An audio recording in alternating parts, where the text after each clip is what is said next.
ایک فطری سی بات ہے کہ ہر مرد کو عورت کی طرف کھچاؤ رکھا گیا ہے، پیدائشی ہے. عورت کو مرد کی طرف کھچاؤ رکھا گیا ہے، پیدائشی ہے، فطرت ہے. سب انسانوں میں یہ چیز موجود ہے. لیکن اس فطرت سے بھی بڑھ کر کے آدمی کب آتا ہے؟ اپنی ماں سے اگر کوئی بدکاری کر لے، بہن سے کر لے، بیٹی سے کر لے، تو یہ فطرت سے بھی بڑھ کر کے آدمی نے کر لیا، انسانیت بھی بھلا دیا. یہ کب ہوتا ہے؟ جب زنا کو آدمی ہلکے میں محسوس کرنے لگ جائے کہ یہ کوئی چیز ہی نہیں ہے، کامن ہے، تو پھر اس کے سامنے ماں، بیٹی، بہن بھی کوئی چیز ہی نہیں رہتی. سب چیزیں کامن ہو جاتی ہیں، نارمل ہو جاتی ہیں. یہاں پر آ کر روک کہاں لگانی چاہیے؟ اپنی آنکھوں کی حفاظت کرو. تمہاری آنکھیں جتنی آوارہ ہوں گی اتنا تمہارا جسم بدماش ہوتا چلا جائے گا. ساری بے حیائی، سب کچھ یہ آنکھوں سے شروعات ہوتی ہے. اسی لیے قرآن پاک نے مومنوں کو سب سے پہلے کس چیز پر روکا؟ رب تعالیٰ فرماتا ہے وَقُلْ لِلْمُؤْمِنِينَ يَغُضُّوا مِنْ أَبْصَارِهِمْ، اے محبوب، اے میرے رسول، ایمان والوں سے کہیں کہ وہ اپنی نظریں نیچی رکھیں. وَقُلْ لِلْمُؤْمِنَاتِ يَغْضُضْنَ مِنْ أَبْصَارِهِنْ، اور عورتوں کو تھوڑا سا زیادہ حکم دیا گیا ہے. مردوں کو اپنی نظریں نیچی رکھنے کا، اور عورتوں کو تھوڑا اور زیادہ حکم کیا ہے؟ اے رسول، اے محبوب، آپ عورتوں سے، ایمان والی عورتوں سے کہیں کہ وہ اپنی نظریں نیچی رکھیں. دوسرا آگے کا حکم کیا ہے؟ وَلَا يُبْدِينَ زِينَتَهُنَّ، اپنی زینت کو دوسروں کے سامنے ظاہر نہ کریں. جانتے ہیں آپ، عورت کو نرم لہجے میں بات کرنا بھی جائز نہیں. آپ سوچ رہے ہوں گے تعجب ہے یہ، اسلام تو سکھاتا ہے نرم لہجے میں بات کرنا. یہ اخلاق میں سے ہے کہ نہیں؟ اچھے نرم لہجے میں بات کرو کسی سے. لیکن عورت کو کہا گیا ہے نرم لہجے میں بات کرنا، وہاں تو شیطان آ جائے گا. مرد تو چاہتا ہی ہے کہ اس کی نرم گفتگو سنے. مرد کو شہوت اسی وقت بڑھتی ہے جب عورت کی وہ نسوانی آواز سنتا ہے، اس میں شہوت چھپی ہوئی ہے. عورت کو کہا گیا ہے کہ وہ نرم لہجے میں بات نہ کرے. عورتوں کو اس کا حکم کیوں دیا گیا؟ ہاں، کسی بھی اجنبی مرد سے عورت کو بات کرنے کی نوبت آ گئی تو وہ کڑک لہجے میں بات کرے، سخت لہجے میں ہی بات کرے، تاکہ وہ مرد تمہاری طرف یہ نہ سمجھے کہ یہ اشارے دے رہی ہے. نرم بات کرتے ہوئے مردوں کو تو یہی گمان ہونے لگ جاتا ہے کہ یہ مجھے راستہ دے رہی ہے، اشارہ دے رہی ہے. کڑک لہجے میں عورت بات کرے تاکہ اس کے وہم و گمان میں بھی بات نہ آئے. عورتوں کو یہ حکم دیا گیا کہ وہ اپنی زینت کا اظہار نہ کرے. زینت کا اظہار کس کو کہتے ہیں؟ یہ تو آج بولنا ہی مشکل ہو گیا ہے. اللہ کے نبی صلی اللہ تعالی علیہ وسلم نے ارشاد فرمایا اپنے صحابہ سے کہ ایک وقت ایسا آئے گا تم دیکھو گے عورتیں کپڑا پہن کر کے بھی ننگی ہوا کریں گی. حضور پاک صلی اللہ علیہ وسلم نے فرمایا ان پر اللہ کی لعنت اور سارے فرشتوں کی لعنت. میرے آقا فرماتے ہیں وہ کون سی عورتیں ہیں؟ تنگ و تاریک لباس پہننے والی، چست لباس پہننے والی، چپکا ہوا بدن سے جس سے اس کے سارے اعضاء ظاہر ہوتے ہوں ایسا لباس پہننے والی. ان کے تو برقعے ہی کیسے ہو گئے؟ اب وہ تو زینت کے لیے ہو گئے. پہلے تو سنا جاتا تھا کہ نقاب جو ہوتا ہے، وہ حجاب جو ہوتا ہے عورت کو چھپانے کے لیے ہوتا ہے. اب تو حجاب اور نقاب ساری چیزیں دکھانے کے لیے ہوتی ہیں، اس میں بھی زینت کا اظہار ہے.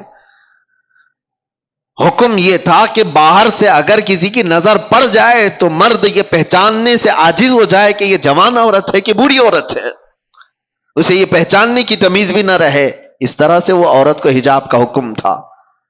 لیکن عورتیں آج کپڑا پہن کے بھی ننگی ہیں. یہ زنا کے عام ہونے کے اسباب ہیں. جب اس طرح کی حرکتیں ہوں گی تو گھر محفوظ نہیں رہیں گے، کسی کے گھر محفوظ نہیں رہیں گے.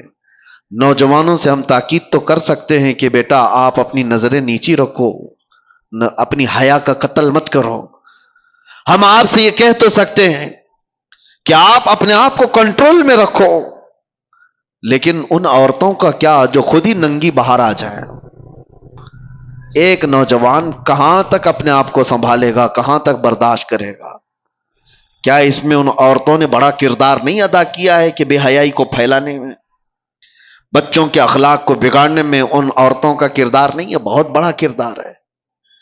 ہم دنیا بھر کی عورتوں کو کچھ کہنے جائیں تو ہمیں اپ ٹون مارا جائے گا کہ عورتوں کے حقوق کا قاتل ہے، یہ عورتوں کی آزادی کے خلاف ہے یہ مولانا لوگ۔ دیکھو پورے جھنڈ کے جھنڈ حملہ کرنے لگ جاتی ہیں عورتیں، کوئی ایک بھی اگر ان کے لباس پر بات کرے تو ان کو ایسا لگتا ہے کہ سب کے سب حملہ آور ہو جائیں گی۔ عورتوں پر ہی بولتے ہو، مردوں کو نہیں بولتے۔ اسلام وہ ہے جو پہلے مردوں کی آنکھوں پہ پابندی لگایا ہے، لیکن اس کا مطلب یہ نہیں ہے کہ سارے مرد اپنی آنکھیں نیچے رکھ کر کے ہی جائیں گے اور آپ اپنا جسم کھلا رکھ کر کے ہی کہو۔ تو ان عورتوں سے میں کہتا ہوں جن کو ہمارے جملے برے لگتے ہیں، میاں قانون بھی ہے، پولیس بھی ہے، ڈپارٹمنٹ بھی ہے، سب کچھ تو ہے گورنمنٹ کے اندر، حکومت کے اندر، تو پھر اپنا سونا چاندی تجوری میں کیوں رکھتے ہو؟ چوکھٹ پہ رکھا کرو۔ پولیس تو ہے نا، حفاظت کے لیے گورنمنٹ تو موجود ہے، لاؤ اپنی جویلری پوری باہر دروازے کے باہر رکھ کر کے آرام سے سو۔ آپ کو لگے گا نہیں پولیس تو ہے، 24 گھنٹے تھوڑی نا میرے مال کو دیکھ رہی۔ یہی ہم آپ سے کہنا چاہتے ہیں، نوجوان اپنی آنکھیں نیچی تو کر لیں گے لیکن 24 گھنٹے نہیں کر سکتے۔ تم اپنی حفاظت تو کرو، تم اپنے جسموں کی حفاظت کرو۔ اور جس طرح سے یہ عورتوں کو برا لگتا ہے، میں ان سے یہی کہتا ہوں تمہارے جسموں کو ہم حفاظت کے لیے کہہ رہے ہیں، یہ نہیں کہ کوئی یہ پابندی ہے، یہ کوئی قید ہے۔ کس نے کہا کہ تم کو قید کرنا ہے؟ اگر عورتوں کو قید میں رکھنا ہوتا تو ہماری آدھی شریعت ام المومنین عائشہ صدیقہ سے نہیں چل رہی ہوتی۔ سیدتنا عائشہ صدیقہ رضی اللہ تعالیٰ عنہا کے بیان کردہ حدیثوں سے آدھی شریعت ہے ہماری۔ آپ کو کیا لگتا ہے عورتوں کو قید کیا گیا ہے؟ عورتوں کو قید نہیں، عورتوں کو ان کے مقام پر رکھا جا رہا ہے جس کی وہ حقدار ہیں۔ کبھی آپ یہ سوال کرتے ہیں کہ خانہ کعبہ پر غلاف کیوں چڑھایا جاتا ہے؟ اس لیے کہ وہ مقدس ہے۔ قرآن پہ غلاف کیوں رکھا جاتا ہے؟ فرق کرنا ہے کہ وہ مقدس ہے۔ یہ تمام چیزیں کیوں رکھی جاتی ہیں؟ کہ ان کا تقدس برقرار رکھے عورتوں کو، اسی لیے پورے لباس کی بات ہم کرتے ہیں کہ ان کا تقدس برقرار رہے۔ ننگی رہے تو ہر ایرا غیرہ نتھو کھیرا دیکھتا تو رہے گا ہی۔ لوگوں کی شہوت پر کسی کا کنٹرول تھوڑی نہ ہے، کتنوں کی آنکھوں کو ہم بچائیں گے؟ یہ بے حیائی کا جو دور دورہ ہے اس میں یہ سارے اسباب ہیں۔ برا رزق جب جسم میں جاتا ہے تب اس کا زنا کی طرف میلان زیادہ ہوتا ہے، حرام رزق جسم میں آتا ہے تو بے حیائی کی طرف بڑھتا ہے۔ اور دوسرا کارن، عورتیں اور مرد جب اپنے لباس کے ساتھ ناانصافی کرتے ہیں تو پھر یہ بے حیائیوں کا دور دورہ ہے۔ شیطان یہ چاہتا ہی ہے کہ تمہارا لباس نکال دیا جائے، تمہیں ننگا کر دیا جائے۔ وہ یورپ ہے جس نے جانور اور مردوں کے، انسانوں کے فرق کو مٹا دیا ہے۔ میں اکثر ایک جملہ جو کہتا ہوں، ننگا رہنا اگر فیشن ہے تو بھینس زیادہ فیشنیبل ہے، جانور زیادہ فیشنیبل ہے، وہ تو کچھ بھی نہیں پہنتے۔ ننگا رہنا کوئی فیشن ہے؟ انسانیت کیا ہے؟ ہم کوئی جنگلی زندگی گزار رہے ہیں کیا؟ ہمیں کپڑے میسر نہیں ہیں؟ اس کو یہ شیطانی تمام جماعتوں نے مل کر کے شہوتوں کو عام کرنے کے لیے ننگا کیا ہے، ورنہ کپڑوں کی دشمنی کس کی ہے؟ ارے بڑے بڑے برانڈ کے کپڑے تو تم ہی لوگ بناتے ہو اور پھر ننگا بھی رکھنا چاہتے ہو۔ کمپنیاں بند کر دو، کپڑے ہی مت بناؤ۔ جو کپڑے بنتے ہیں تو اس بات کا تصور میں آپ کو لانا چاہتا ہوں، کس کے لیے بنتے ہیں؟ جانوروں کے لیے۔ حیرت ہوتی ہے، میں کبھی کبھار یہ بھی چیز محسوس کرتا ہوں، محفلوں میں، شادیوں میں، باراتوں میں وہ کرسیاں زیادہ پردے میں رہتی ہیں عورتوں سے ہیں۔ اور کرسیوں کو شامیانے والے موجود ہیں، اوپر سے نیچے تک چھپائے ہوتے ہیں، پتہ بھی نہیں چلتا اندر لال کرسی ہے کہ پیلی کرسی ہے، کپڑا اڑا دیا ہے۔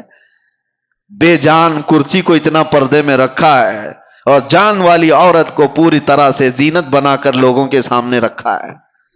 ان خواتین سے میں کہتا ہوں تمہیں آج کوئی روکنے والا نہیں ہے، کوئی قانون ایسا نہیں ہے کہ تمہیں پابند کرایا جائے۔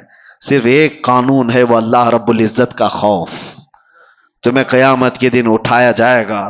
میرے آقا صلی اللہ تعالی علیہ وسلم نے فرمایا معراج کی شب میں نے جہنم میں اکثر عورتوں کو دیکھا ہے. ان کے عذابات کا بھی ذکر فرمایا. ان میں سے ایک عذاب کا ذکر میرے آقا نے فرمایا کہ عورتوں کو بالوں سے باندھ کر کے سزا دی جا رہی تھی اور ان کے بالوں میں پیپ اور خون بھرا ہوا تھا اور فرشتے ان کو دردناک اذیتیں دے رہے تھے، عذاب میں مبتلا کر رکھے ہوئے تھے. پوچھا گیا کون سی عورتیں؟ کہا گیا کہ یہ اپنی زینت کا اظہار عوام کے سامنے کرتی تھی، یہ بے حیا باہر آیا کرتی تھی. تمہیں اسلام نے جو عزت و وقار دیا ہے اس عزت و وقار کے ساتھ رہو، ورنہ معاشرہ بہت خراب ہوتا جا رہا ہے. اب یہاں مردوں کی ذمہ داری ہے، اپنی بیٹیوں کو پردہ سکھاؤ. ننگی لا کر کے بازاروں میں گھمانے کو پوش نہیں کہا جاتا. بے حیا آدمی ہے وہ جو اپنی بیٹیوں اور اپنی عورتوں اور اپنی بہنوں کے پردے کے سلسلے میں آزاد خیالی کا اظہار کرتا ہے. نہیں، ہمارے ہاں تو یہ سب نہیں چلتا ہے، نہیں چلتا ہے. میرے آقا صلی اللہ علیہ وسلم نے فرمایا دیوس جہنمی ہے، دیوس جہنمی ہے، دیوس جہنمی ہے. صحابہ نے پوچھا یا رسول اللہ وہ کون ہے دیوس؟ حضور پاک فرماتے وہ شخص دیوس ہے جس کی عورت بے پردہ باہر نکلتی ہے، وہ مرد بھی جہنم میں جائے گا. مرد کے بارے میں، عورت کے بارے میں اور مرد کے بارے میں. اور ایک بات میں آپ کو بتاؤں، مرد اپنی غیرت اور اپنی مردانگی کیسے اس کی پہچانی جاتی ہے؟ عرب والوں سے آج بھی پوچھو، عرب میں آج بھی جا کر کے پوچھو، آج بھی ان کے حالات اگرچہ بگڑے ہوئے ہوں لیکن سگی بھابھی کو بھی کوئی دیور نہیں دیکھ سکتا. وہاں کئی ایسے میں گھر جانتا ہوں، کیونکہ ان کی غیرت ہے، اس کو مردانگی سمجھتے ہیں اپنی عورت کی حفاظت کرنا. یہ بے غیرت بے حیا لوگ ہیں جو اپنی عورتوں کا اظہار کرنے کے لیے باہر لے آتے ہیں. شک ہوتا ہے تم پورے ہو بھی کہ نہیں ہو.